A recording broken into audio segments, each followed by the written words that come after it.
40% ಡಿಸ್ಕೌಂಟ್ನಲ್ಲಿ ಈ ಮಿಷನ್ಗಳನ್ನು ಕೊಡುವಂಥ ವ್ಯವಸ್ಥೆಯನ್ನು ಮಾಡಿದ್ದೀವಿ. ಇದೆ ಉದಾಹರಣೆಗೆ ಅದಕ್ಕೆ ಒಂದು ₹100 ಆಗ್ತದೆ ಅಂತಾದರೆ ₹40 ಹಿಂದುಳಿದ ವರ್ಗಗಳ ಮೋರ್ಚಾ ಮತ್ತು ಜಂಟಿ ಸಂಘ ಸಂಸ್ಥೆಗಳೇನಿದೆ ಅವರು ಕೊಡುವಂಥದ್ದು, ₹60 ಅವರೇ ಹಾಕೊಳ್ಬೇಕಾಗುತ್ತೆ. ನಾನು ಉದಾಹರಣೆ ಹೇಳಿದ್ರೆ ಅಂದರೆ 40% ಡಿಸ್ಕೌಂಟನ್ನು ಮುಖಾಂತರ ಕಂಪನಿಯವರು ತಪಾಸಣೆ ಮಾಡಿ ಅದನ್ನು ಕೊಡುವಂಥದ್ದನ್ನು ಮಾಡ್ತಾ ಇದ್ದಾರೆ.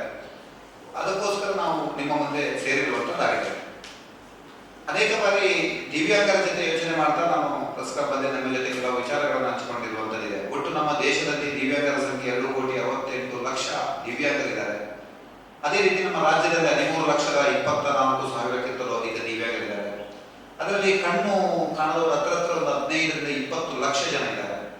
ಇದು ನಾನು ಹೇಳಿರುವಂಥದ್ದು ಯಾವುದೋ ಒಂದು ಆಕ್ಸಿಡೆಂಟ್ ಅಲ್ಲಿ ಆದದ್ದಲ್ಲ, ಜೀವನ ಮತ್ತು ಹುಟ್ಟಲ್ಲೇ ಆಗಿರುವಂಥದ್ದನ್ನು ಹೇಳ್ತಾ ಇದ್ದೀನಿ.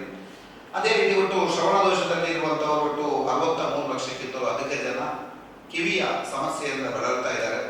ಅದಕ್ಕೋಸ್ಕರ ಒಂದು ಉತ್ತರ ಕೊಡಬೇಕು, ಸೇವೆ ಮಾಡಬೇಕು ಅನ್ನೋ ದೃಷ್ಟಿಯಿಂದ ಉಡುಪಿ ಜಿಲ್ಲೆಯಲ್ಲಿ ನಾವು ಮಾಡ್ತಾ ಇದ್ದೀವಿ. ಇದಕ್ಕಿಂತ ಮುಂಚೆ ದಿವ್ಯಾಂಗ ರಕ್ಷಣಾ ಸಮಿತಿಯ ಮುಖಾಂತರ ಬೆನ್ನುಮೂಳೆಗೊಳಗಾದವರಿಗೆ ಅದಕ್ಕೆ ಸೇವೆ ಮಾಡುವಂಥದ್ದಾಗ್ತಾ ಇದೆ.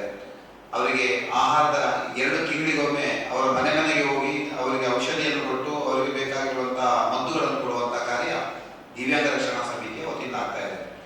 ಈಗ ಇದು 3-4 ಒಟ್ಟು ಜಂಟಿಯಾಗಿ ಮಾಡ್ತಾ ಇರುವಂತಹ ಒಂದು ಕಾರ್ಯ.